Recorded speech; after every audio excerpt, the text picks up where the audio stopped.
On this episode of Discovering Wine Country, we head to the high desert of Washington's Yakima Valley. We will discover the 5 nested AVAs in the Yakima Valley and visit some of the vineyards. As an AVA, I started just learning that it's such a diverse AVA. There's so many microclimates and terroir. I just felt like it was a good choice for Cabernet Sauvignon. The climate, the soil, the amount of sun.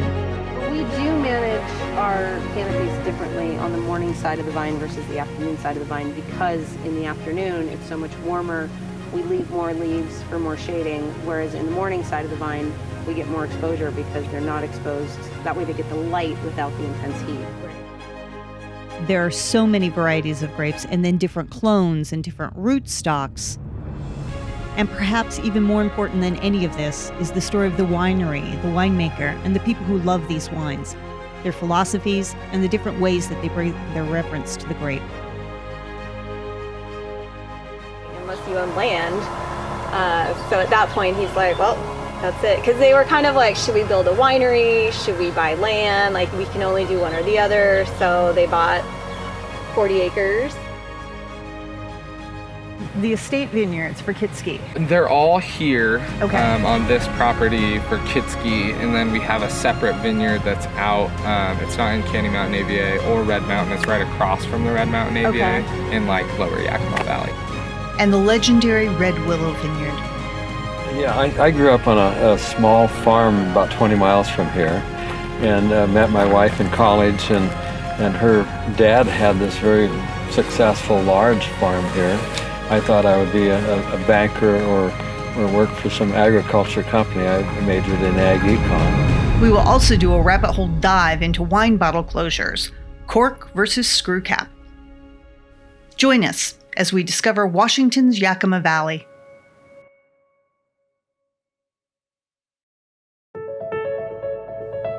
The Yakima Valley AVA is a nested AVA, American viticultural area, inside the Columbia Valley in Washington state.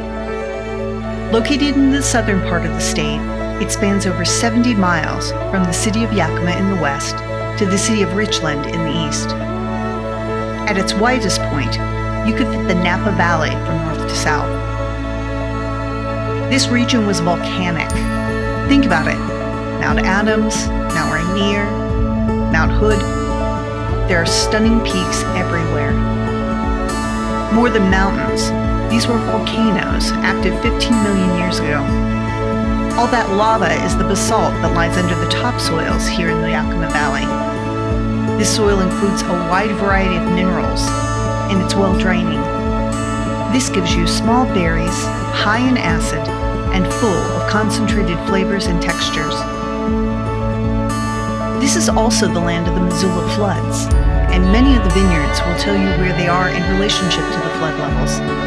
The floods came up to 1,200 feet here, so it's only the higher vineyards that sit in soils above the flood levels, and they are happy to show you the difference in the soils. You find deep silt loam over gravel or basalt. The Missoula floods impact the soils in Washington's Columbia Valley, as well as much of Oregon's Willamette Valley. If you want to visit the wineries and tasting rooms in the Yakima Valley, you will find the bulk of them in the area around the town of Zillah. The community sits just a little more than 20 miles from the city of Yakima. These are the wineries of the Rattlesnake Hills AVA. You will find over 20 wineries and vineyards in the region, including Deneen, Owen Rowe, and Treveri. One of the 5 nested AVAs in the Yakima Valley is the Rattlesnake Hills AVA, established in 2006. Located on the northwestern side of the Yakima Valley, about 4 miles southeast of the city of Yakima, the Rattlesnake Hills has vineyards dating back to 1968. This is the largest of the sub-AVAs in the valley, covering 74,380 acres with just over 1,800 under vine. Rattlesnake Hills takes in the ridges running east to west that are north of the Yakima River. Elevations here are high, starting at 850 feet and going to over 3,000 feet, with most vineyards planted in the lower elevations. Elephant Mountain Vineyard sits within the Rattlesnake Hills AVA on the southern slopes of Rattlesnake Ridge at the base of Elephant Mountain. Elevations here go from 1,320 feet to 1,460 feet. The high elevation means that they have about 30 more frost-free days than the rest of the Yakima Valley. Here, the vineyards are surrounded by high desert scrub brush. The vineyard was first planted in 1998 by Joe Hattrop. They currently have 120 acres of vineyards in sandy silt loam over gravelly calcareous soils. Many wineries source the sought-after fruit from this vineyard. The high elevation and south-facing slopes catch the last of the summer heat and allow them to grow late-ripening varieties. They grow 13 red and 5 white grape varieties, including Rhone varieties like Grenache, Syrah, Mourvedre, Roussanne, Marsanne, and Viognier. Bordeaux varieties, Cabernet Sauvignon, Merlot, Cab Franc, as well as the Italian varieties Sangiovese and Barbera. Terroir focuses on sparkling wines. Their property is a great place to spend an afternoon, seated on the patio or lawn, enjoying the views and the bubbles. They focus on 100% varietal sparkling wines, and you'll find sparkling Riesling, Müller-Thurgau, and Syrah here, in addition to the traditional Blanc de Blancs and Blanc de Noirs. Owen Rowe was co-founded by David O'Reilly. He spent his first 14 years growing up on a farm in Ireland before moving to British Columbia. The name Owen Rowe comes from a 17th century Irish patriot. David admired his dedication to principle and founded the winery on the commitment not to compromise on quality. The vineyard at the winery is their Union Gap vineyard, which sits in soils both above and below the Missoula floodplain. They also source grapes from iconic vineyards like Red Willow and De Brule in the Yakima Valley, and Lenné and Anna's Vineyard in the Willamette Valley. Justin Newfield is the associate winemaker at Gilbert Cellars and also has his own label, JB Newfield. We spoke with him about the Yakima Valley and his choice to focus on Cabernet Sauvignon. He is also on the winemaking team at Deneen Cellars. AVA, I started just learning that it's such a diverse AVA. There's so many microclimates and terroir. I just felt like it was a good choice for Cabernet Sauvignon. Initially, I wanted to do just vineyard designates to like show people this is terroir. Like anything, the more I got into it, the more I learned. I started personally, my palate, learning that I felt like I could craft a better Cabernet by blending sites. So that's kind of where I'm at now with my label, is still focused Cabernet Sauvignon, Yakima Valley, but now I'm kind of looking more at the blending process. I'll still have a vineyard designate, but yeah, so. In the area of Prosser, you will find over 30 wineries, some large, some small, with plenty of tasting rooms to visit. This region is also the gateway to many of the vineyards in the Rattlesnake Mountains, including Boucher Vineyards, where the vines were first planted in 1980. As you are driving through the Yakima Valley, Snipes Mountain is hard to miss. It bubbles up in the middle of the valley on the south side of the highway. Snipes Mountain, named for Ben Snipes, who had a cattle ranch here in the 1850s, is its own AVA. Roskamp Vineyard is located on the crest of Snipes Mountain. This mountain is a basalt ridge that was uplifted millions of years ago. Then, of course, came the Missoula floods, which left behind sand and gravel. Its high position in the middle of the Yakima Valley allows for breezes to keep the fruit healthy in a slightly warmer climate than the surrounding areas. It was planted by the Roskamp family in 1998. And we came up here to look at the soils, and we're just blown away at this. And when we saw this, we said, oh, you got to plant Syrah up here. course. That's what, of course. Yeah, what well, the you river rocks, you know. find. Yeah, and it would all. I think it would be a good site for Grenache, any of your own varieties. Right. But it was, at the time, there was still some question about Grenache back at that point. Right. And now we realize this would be a great point. But you can really see how it's just sand and gravel. In fact, it's actually a little more coarse than the loess. Right. There's some loess in here, but there's also the more coarse sand and river deposits.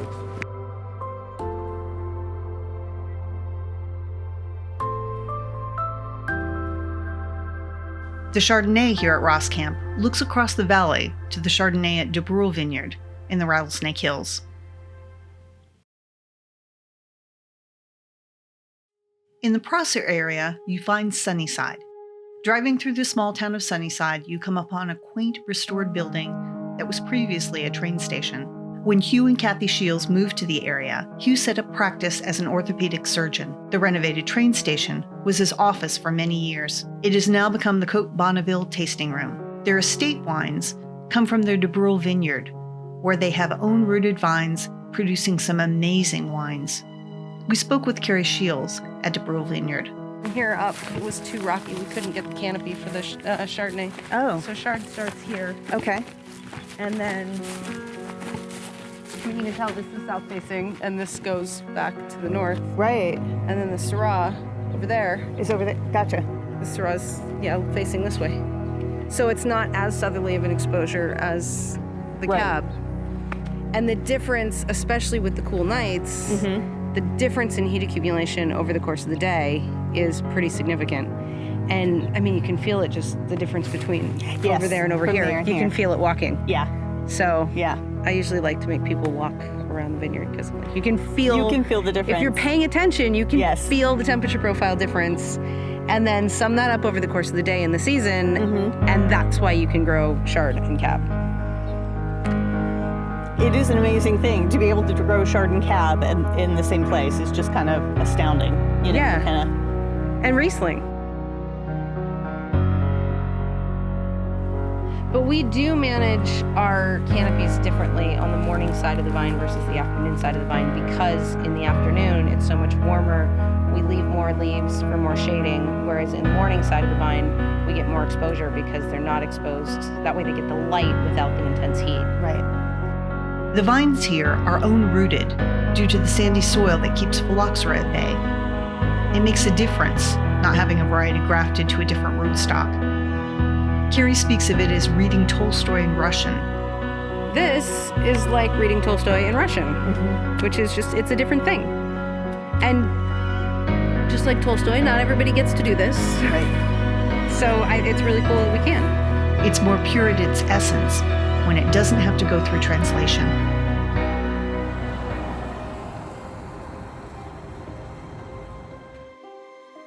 Just down the street from Cote Bonneville in Sunnyside, you will find Codin Cellars, located in a restored building that was the old city waterworks. Co is an expert on the soils and the topography of the region. He sources his grapes from some amazing vineyard sites in the Yakima Valley. Co got into winemaking working harvests in the Napa Valley. In the mid-90s, he came to Washington working at Hogue Cellars.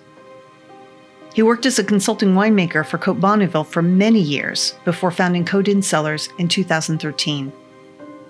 He is dedicated to making wines from the world-class vineyards in the Columbia Valley's many and varied terroirs. Built in 1930, and it's where the city water wells were. And there was a well there and a well over there. See in front of the door? Yeah, the circle. And that was, but the wells were actually drilled in 1909 and 1929. And they built this building in 1930, and they probably had a shed or an old, wooden building or something over. It needs to be protected from the cold in the winter. Right. And this building it's really a crane with a roof on it. I mean, this crane goes all the way back and forth in this room, around this room, and then the ceiling's made of concrete, and there's doors over each well. Oh. So they could actually they could open that up and pull pipes out through the roof. The discussion on screw caps or corks has been going on for a while. I will admit that the ritual of taking out a cork is appealing, but winemakers always have to worry about the possibility of cork taint. Cork taint can make a bottle of wine anywhere from muted and slightly off-smelling to completely undrinkable. There are synthetic corks also, made of petrochemical-based plastics or plant-based plastics. Then you have screw caps. Screw caps have received a bad rap. People have long associated them with cheap wines. Codin was at Hogue Cellars when they were doing trials on closures, comparing cork, synthetic cork, and screw caps in a study between 2001 and 2003. Coe spoke to us about his reasoning for using screw caps. Eventually we said, okay, we need to do a study. So we did a study that was a very extensive, scientifically controlled study, and we looked at different screw caps, different liners, different synthetic corks, natural corks, etc., on white wines, red wines, early to market reds. Well, we looked at Chardonnay, fresh and fruity whites, early to market reds, age-worthy reds. And the study went for 3 years. And at the end of 3 years, we found that and we hired a consultant who could, evaluate the differences. Yeah. He could actually measure the oxygen ingress into the wines. It's a very tiny amount. But he was an expert. He does that for a living, not in wines, but in all food products. And like in beer, it's even more sensitive than a wine to oxygen. So he could measure these minute amounts of oxygen that got into the bottle.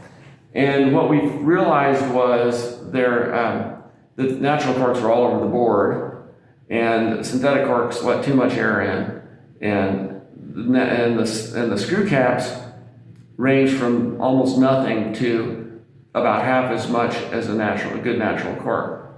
So even though the screw cap companies had said, oh, this one's for wines you want to drink soon, it turns out that they have one that's really super tight, which can cause some reduction in the wines, which people are concerned about. And they have this one that's not quite as tight, but not as loose as a good cork. So, and that one was the one we found didn't get reductive, and it was super consistent from across, bottle to bottle to bottle, and the wines aged beautifully. In fact, they aged more like a Magnum, because the Magnum is twice as much wine with the same size cork. This is the same amount of wine, but half as much air coming in as a cork. So what we found is that they actually aged beautifully, and they were very consistent. And we at Hogue, we changed all our production over eventually. Well, 70% at first, and then we waited 10 years to do the age-worthy reds, just so we had. It took a long time, but eventually it was. We were convinced that it was the best thing for the wine. The Red Mountain AVA was established in 2001. Nope, it's not really a mountain. It's a steep southwest slope at the east end of the valley, with elevations between 500 and 1,500 feet. It gets its name from the cheatgrass that grows here, that's deep red in the spring. The Red Mountain AVA is on Red Mountain, which is part of the fold belt that makes up the Yakima Valley. The soil here has a decided lack of nutrients. It also has a high pH. This, combined with the wind, causes small berries with thick skins, which gives you a greater skin-to-flesh ratio as well as higher tannins. That gives you more intense juice. Wines from Red Mountain are some of the most well-thought-of and highly rated wines in Washington state. You will find deep, rich Cabernet Sauvignon and Syrah coming from this region. Tom Hedges and his wife Anne-Marie bought their property on Red Mountain in 1989. Tom grew up in the region, but had spent his life traveling the world in produce sales and then wine. At a high school reunion in 1989, he found that Red Mountain was growing some of the best wine grapes in the state and invested in 40 acres. In 1995, they broke ground on the chateau, a place that would transport them to France, where Anne-Marie grew up.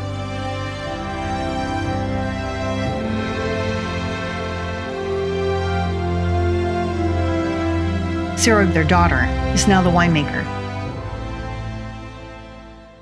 a show, Vinexpo in Bordeaux, and everyone kept asking where my dad's vineyard was. He goes, and he's like, why do they keep asking me about the vineyards? And my mom's like, well, because in France you're nothing unless you own land.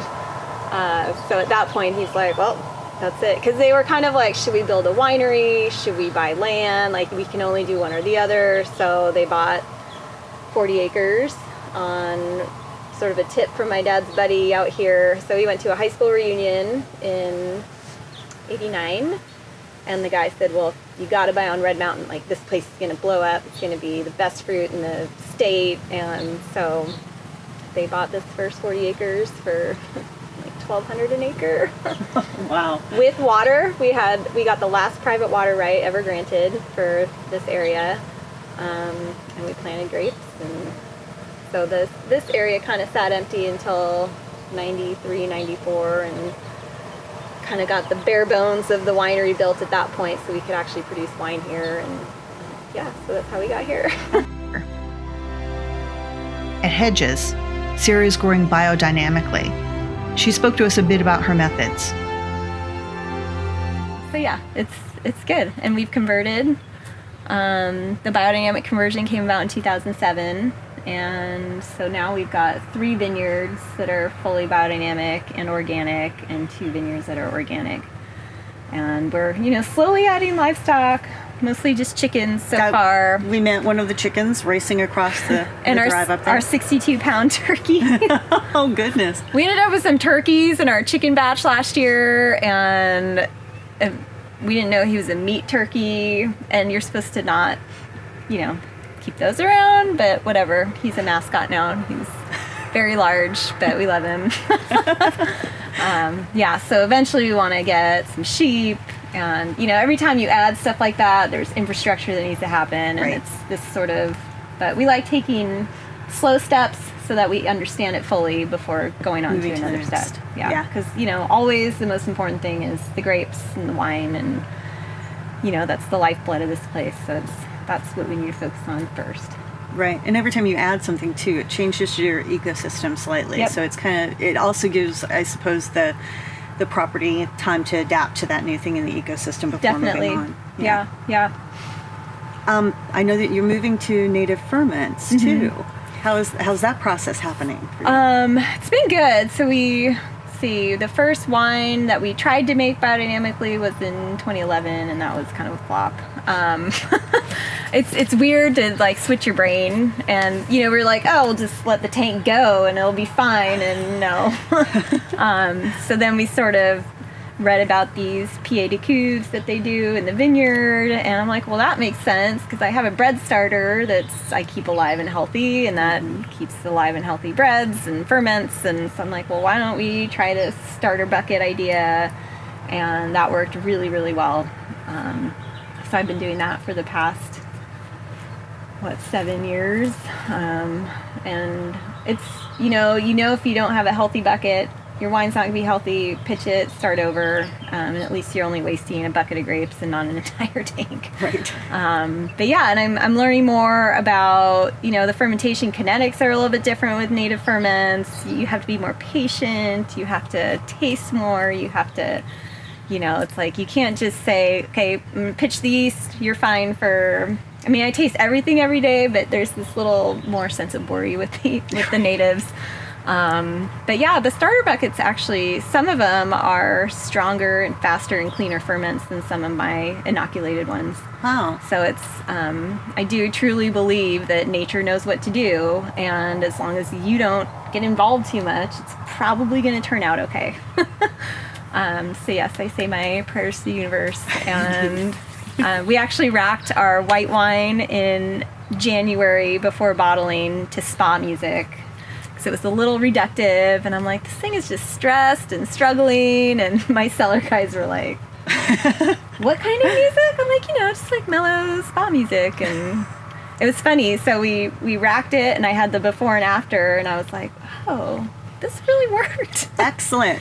And they were shocked. They tasted it, and they were like, I don't get it. Like, you gotta trust up there. Gotta say the positive things. So yeah, it's been more of a fun way to make wine for sure. Yeah. gotta just be okay with not having control and trusting nature's path. And That's hard. it is hard. It's a stunning place with spectacular views and delicious wines.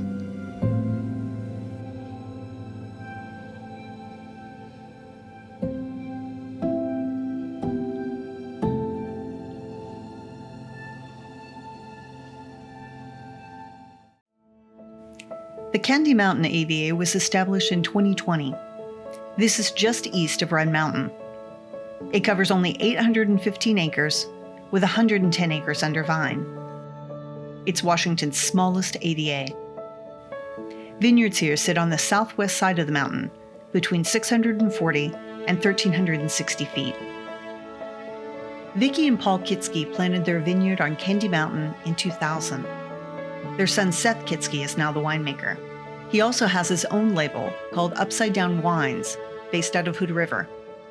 In addition to their Candy Ridge vineyard, they have another vineyard called Dead Poplar, which is in the lower Yakima Valley, south of the Red Mountain AVA.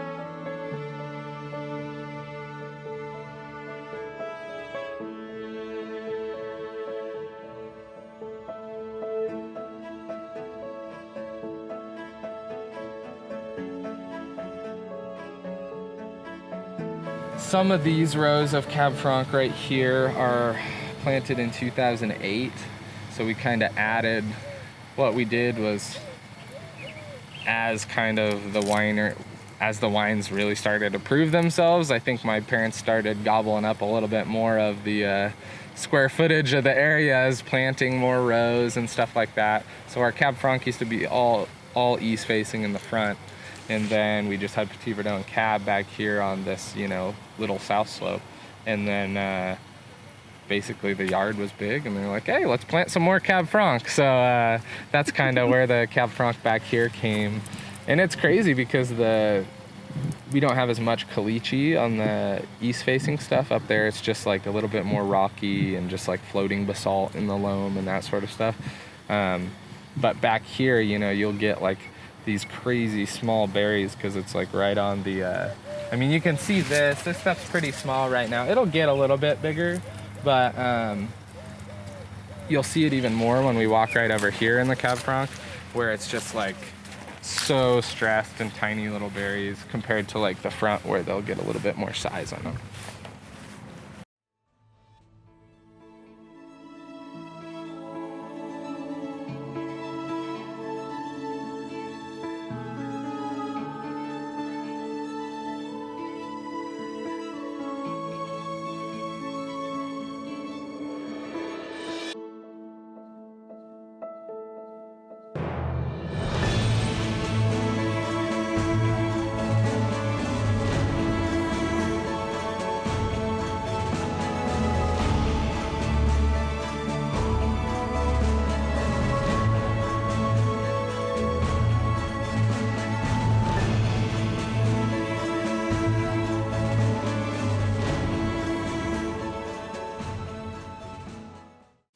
The Goose Gap AVA was established in 2021.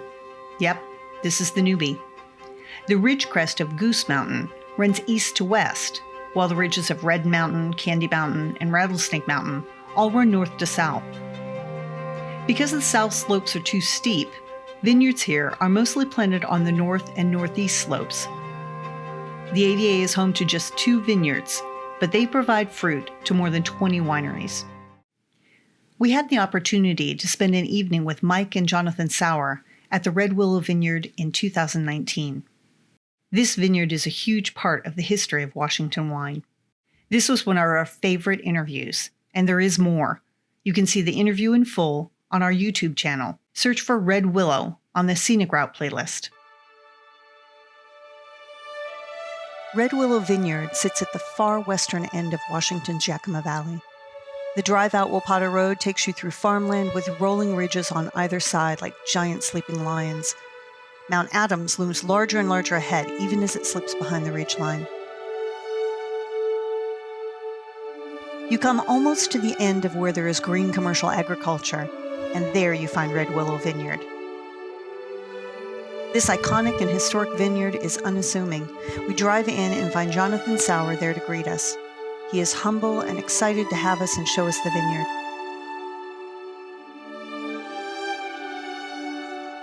We gather our camera gear, climb onto the ATV, and he drives us up the hill into the vineyard.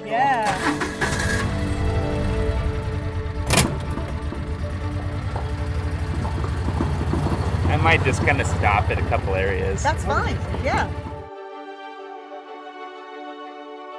We stop periodically, and he shares with us stories of the iconic blocks. And that's something we've really done. It goes back to David Lake. Do you know? I know. I'll kind of tell you as we go. He was a master of wine he made wine from Red Willow for over 30 years. And so we learned a lot, and he'd always, let's put this and this. So a lot of the wineries we sell to will do designates. And so we're really honored they do that. And if they're willing to do that, we'll try to give them the tools they need to maybe elevate that and make it a little better. And say, maybe this block will go with this one or stuff. We pass rows with tags on the end, labeling the names of the wineries who will make these grapes into wine. Owen Rowe, DeLille, Betts. Tall signs tower above the vines, each with a year and a variety. 91 Sangiovese, 89 Cab Franc. We drive out to the peninsula block with its layers of ancient soils exposed. The top of this block sits above the Missoula floodplains. It was an island in this valley in those ancient times. So we're right at the shop would be about 1,100 feet. Okay. Wow. And the very high end actually would be we call it our Marcoux block. Okay, the very right. top of that vineyard would be about 1,300 feet. So we're kind of in that range. And what's really interesting is about a third of the way up the hill, you guys are, I'm sure, heard the story of the Great Lake Missoula floods. Yes, the Missoula and everything. floods. Okay, so the floods would have washed into about a third of the way up that hill. Wow. So this that's all sits above floodplain. So Wow. yeah, so you have all these kind of ancient uplift soils, and a lot of these predate like Cascades, and they're like millions of year old soils. He tells us about the original 73 Cabernet that they only recently had to pull out. It had leaf roll, and they couldn't let it spread. There were a lot of sad winemakers that day. There's the 85 Nebbiolo and the 85 Syrah, and the Mataro that his father planted after a trip to Europe on low trellises as they do in Spain. It's probably easier to make a wine out of, so I'm going to get stuff from Wall Luke and Horse Heavens and Walla Walla and all these different components and create a blend. But to do a vineyard designate, it can be a little more challenging. But yet when you do it right, it can just be like a magical wine, and just that sense of place you get from it, and everything is just, there's so much more depth to it.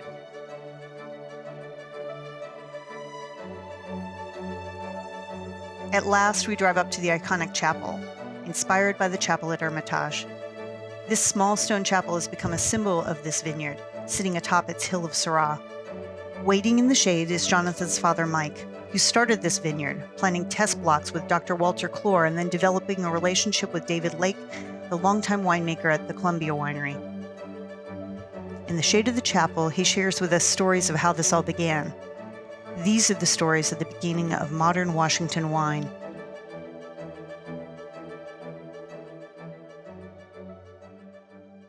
You started the vineyards back in the early 70s here.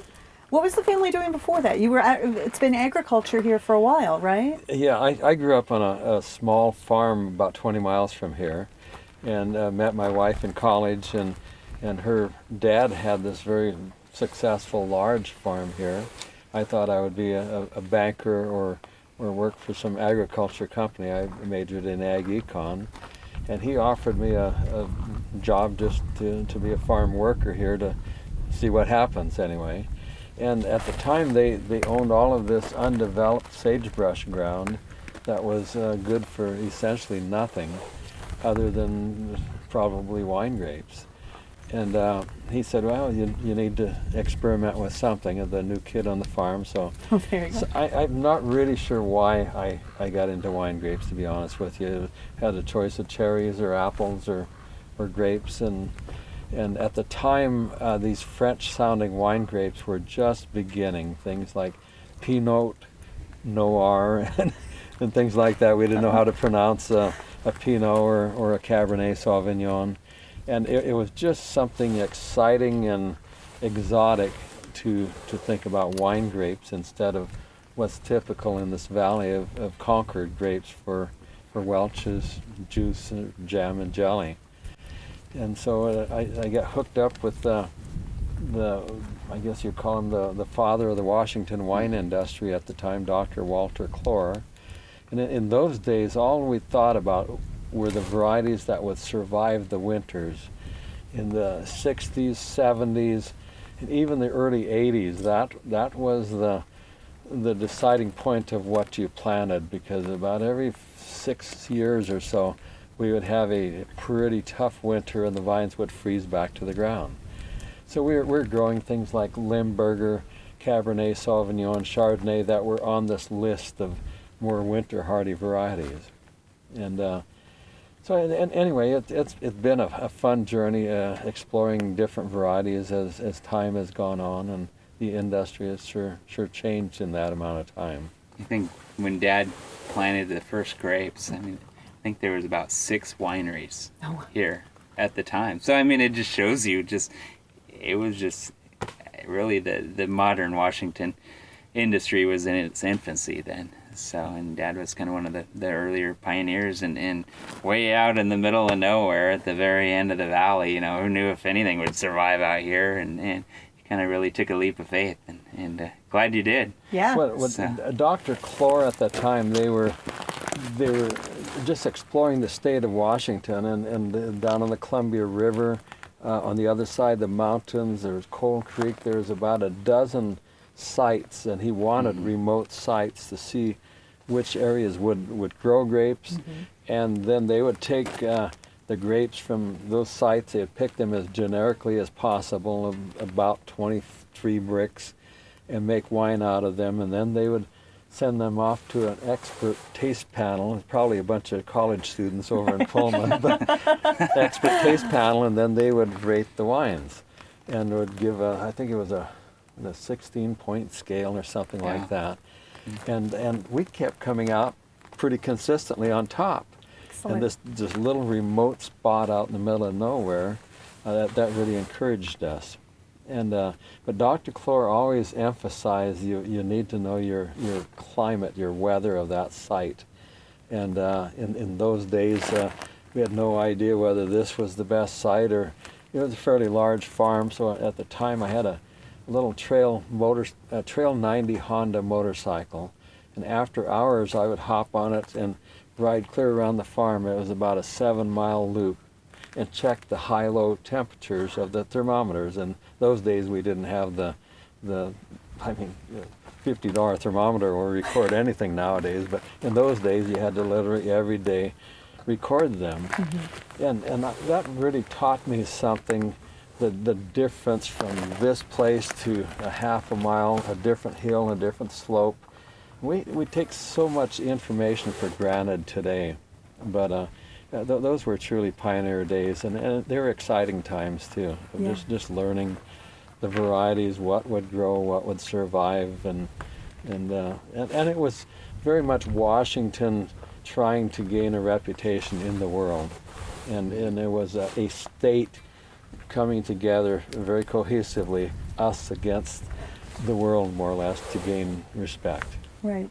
Well, we're still kind of just a drop in the bucket, really, but I think we're doing pretty good, making a big splash. But, yes, I agree. There's another story Dad left out when he had tried the Semillon and Chenin Blanc. Was that the one that they didn't survive down with the Concords in the low area, and in '73. Well, it had been 71 then, right? Yeah, down there would have been. That you had a friend in the National Guard with him one day. Heard Dad planted some grapes. So he's like, I got a dilemma. Somebody backed out of a bunch of Cabernet Sauvignon cuttings, and they came from the old Harrison Hill Vineyard, and like, would you be interested? And Dad's like, you joked you didn't know if it was a white or a red variety at the time, you know, Right. which is funny because Dad Yeah. knows everything now. Yeah. But it became a life passion, and- so you agreed and went up pretty much after hours and planted 3 acres of cab by hand, and it was kind of the start of Red Willow. There you So- go. And in the early 70s, white wine was a much bigger deal than Right. red wines. Gewürz, Rieslings, Chardonnay, and I mean today you'd say who would know what a Cabernet Sauvignon is, but it was not common knowledge in the very early Yeah. 1970s. Right. Oh yeah. And so those were definitely exciting times. Indeed. And then we're fortunate. A few years after we started, David Lake, a well-known, respected winemaker, he's passed away since, but he was a master of wine, the only master of wine that made wine, literally made wine in America. And he started at Associated Vintners, which was a group of University of Washington professors. They later became Columbia Winery. And anyway, David Lake was so knowledgeable. He was, our personalities matched well, and he had visions of this blank slate in Washington State to experiment with whatever he wanted to. And he had this European knowledge and mentality that not much of anyone in the state had at the time. I mean, they were just trying to grow grape, but he knew how the French did it, the blends that they had. He started a tradition with us in 1981 to vineyard designate the wines, and that was, I think, only Ridge in California was doing some of that at the time. So that was a new concept of attaching the identity of the wine to the vineyard. I mean, nowadays how common and how sensible that is, but in those days, you know, it was, this is a Cabernet, and that's a Merlot, and that's a Chardonnay, and there's nothing about where it came from. So there's a number of things that we're fortunate to be part of in the early days. It was exciting.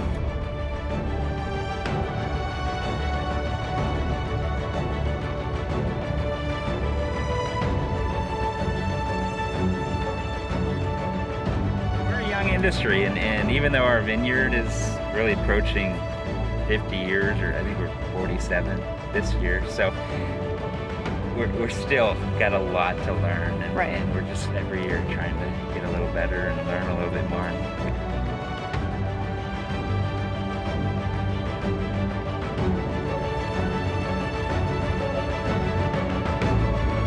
We finished the evening at a picnic table eating fresh Rainier cherries, enjoying a glass, and watching birds sweep through the sky snatching up bugs as the sun slowly sets over the ridge.